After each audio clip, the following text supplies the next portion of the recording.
boneless couches all over my Instagram, TikTok, Facebook feeds. Do they suck? Well, I'll tell you without trying to sell you. If you get a chance, please consider subscribing. Thank you for your likes, your comments, and the subscription. It's very kind. I would also like to apologize to my body for the last 6 months. Wait till you see what happens when you stop. Shockingly, your body will almost quit really fast. I'm not kidding. Also today, 50 years was gone in a few hours, but this time at least we had clothes on. Thanks for coming in, checking out the podcast. I appreciate it. My name is Bud like the beer, Ford like the truck, and I got to be honest, it's sort of red, like the timeline of my physical demise. I got to stop reading health articles, but I do this so you don't have to, and I'll get to the bottom line of this one in just a second. I didn't read the story about stopping exercising like a normal person. Nope. I read it like, how much do they know? And I felt more like a suspect that probably should hire a team. Because this was not an article. This, as it turns out, is my last 6 months. Now, the cool thing is, there's a name for it. It's called detraining, which I think is a cool word. Detraining sounds like maybe you just took a break. Nope, that ain't detraining. You're slowly turning back to the default setting. That's your body just quitting. Do you know you start losing cardiovascular fitness after 48 hours? 48 hours. That's losing fitness for missing one weekend. That's a Saturday, basically a long one. I'll start on Monday and your body's like, nope, I'm gonna shut down, sorry. In 48 hours, 2 days. Fancy term too, if you hadn't heard of this one, VO2 max. What's that? I don't know, but apparently mine right now is called walking upstairs breathing heavy. Yeah. Went upstairs the other day at the office. I go up the stairs probably 15 times a day and I run up them at that. The other day I got back after having this allergy thing. I got upstairs, I had to sit down for a few minutes, and I thought to myself, something's gone wrong here at Casa de Bud, I'll tell you that. You lose 10% of your ability to walk upstairs in 4 weeks. Shoot, I lost 10% when I walked into Costco today. Came in all confident, left looking like I'd been in a Spartan race, and lost. Your heart actually shrinks. My heart's over here like, oh, we're not using this anymore? Cool, I'll downsize. Done throw some organs up on Zillow. Talk about one-bedroom heart now, open concept, no stamina. Then they talk about the muscle loss.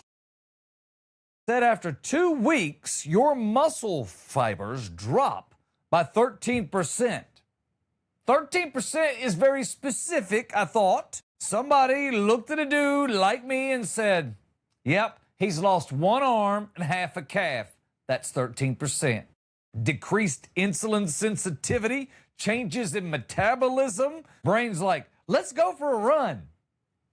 Let me tell you something. I walked to my old house last summer. It was like 6 miles, not bad, whatever, took off.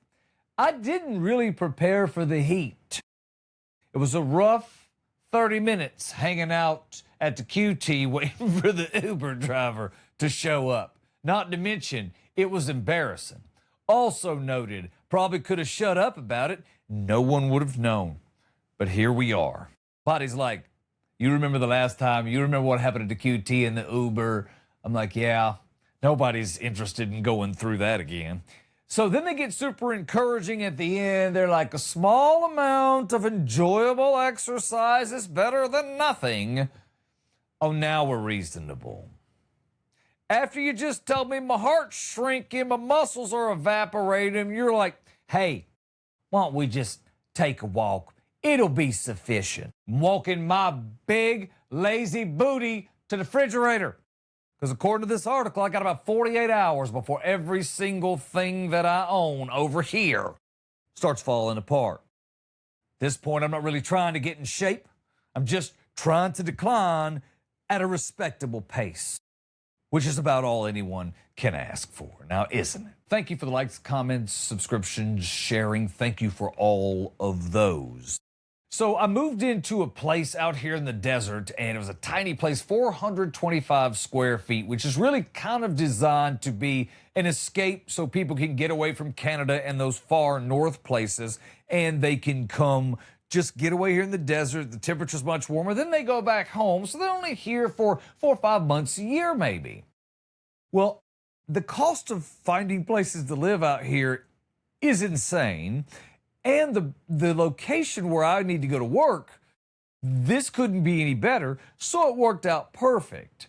The furniture that's in them is likely going to stay. So when I got here, it had a pretty decent couch. It was one of those high-end furniture, or one of those furniture stores on their upper-end model, like $1,700 or whatever. I may have a picture of it here. Let me see. Oh, yeah, I do. So it's in this place, you only have about 82 inches to work with between the vents. And because I'm trying to shoot these videos and things in here, I don't really have much more room than that. So it really gives you only room for a love seat. The downer in that, while this one was very comfortable, the downer in that is that I'm not shaped perfectly for those.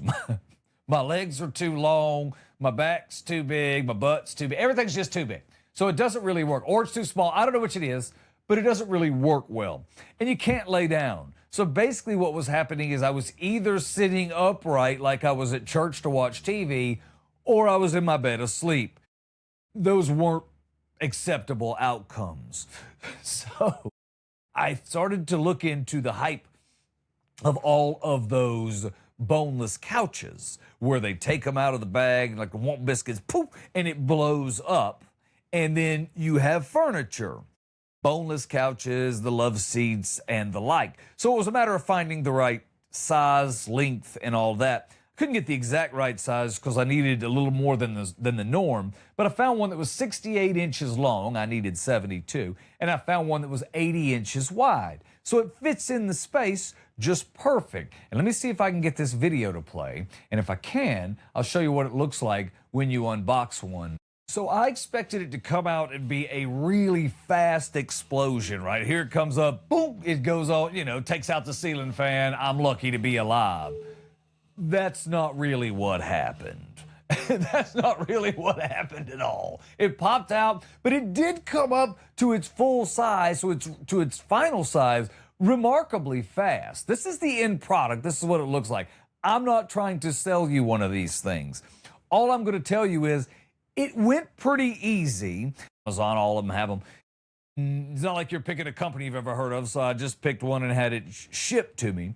And I'm real lucky. It all worked out. The pillows take a little longer than the chair to open, but if you give it a little help and fluff them a little bit, they'll expand and get pretty hard.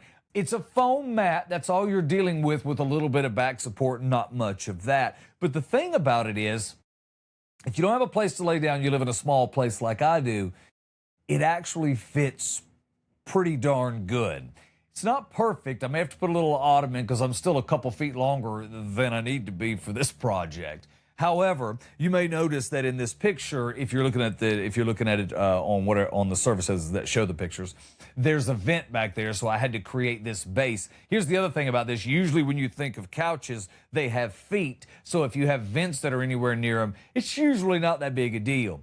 These aren't like that. They're just foam pads, so they're flat on the ground. Well, I realized I had to get that space back, so I wound up building a pad underneath, and then I put some OSB board to give it a little more room to get air to flow underneath it. Again, not a sales pitch, but what I found is it takes a little getting used to. It's probably not the right application if you lived in a super high-end home, and maybe the bigger ones are a little higher, but they sit pretty low to the ground.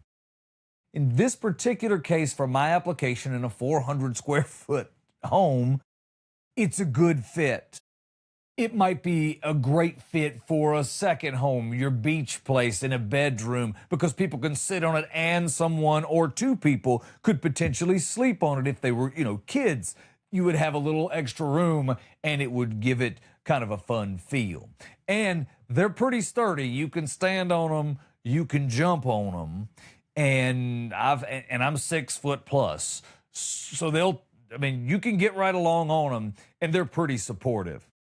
They're not for everyone, But I really do think in my scenario, it gives me a lot of opportunity. I didn't have a second bedroom, so if somebody wanted to come stay here, they were sleeping in a sleeping bag on the floor.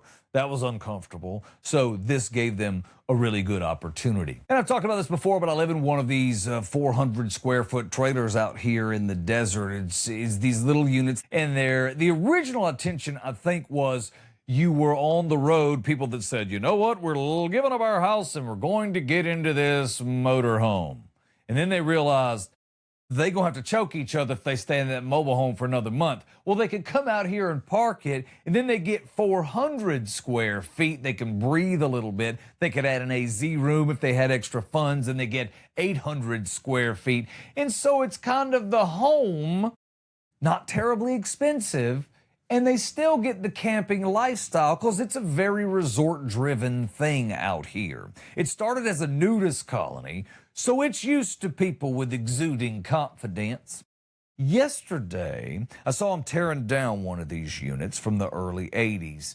Now, if you don't know how it works out here, these trailers come in, they're probably paying back then $10,000, $12,000 for them. They put them down, and then they're sold multiple times over. They've made their money 100 times. And you have amenity fees out here in the valley, and that's going to be around $800 to $1,000 a month, depending upon the park. And it's going to go up every time you turn around because that's what, amenity fees, HOAs, all of that stuff, lot rent, that's what it all does, right? So those things are absolute profit meccas, and you can buy these units to give you an idea. You can buy them here in Mesa, Arizona. The same 800 square feet unit will run you, for a new one, brand new one with all the new stuff, is going to run you somewhere around 200 grand. You can buy this same unit, that same 200 grand unit in Casa Grande down the road. It's not Mesa, but down the road, for 64. Same unit, nothing changed but the zip code. And if you think about that trailer, a lot went on there, a lot of routines. Coffee on the patio in the morning, talking to friends. Jeopardy, that's Tuesdays. On Wednesday at noon, we have movie time. And don't forget, we have a band every day from 3 to 6. Grandkids show up running through the house, friends stopping by, people growing older in the dry desert air. A lot of tiny, ordinary moments that don't sound important until they're gone, right? Not like the moments that you think about for your other home and their other home that they have, where they got to see their kids grow up and their kids eventually find their spouse in life and they have their children and life keeps moving. But here, it does not. They get to be young again like they were before you came along. And the fact that it started as a nudist colony, why, that's just a bonus. People out here ain't got no shame. Don't kid yourself.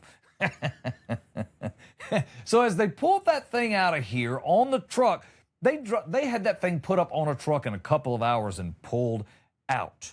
As they took it out of here, all I could think was, there's a lot of memories going out with that stupid thing. There's something sort of beautiful about it in that we as people will make life anywhere. That's what we do.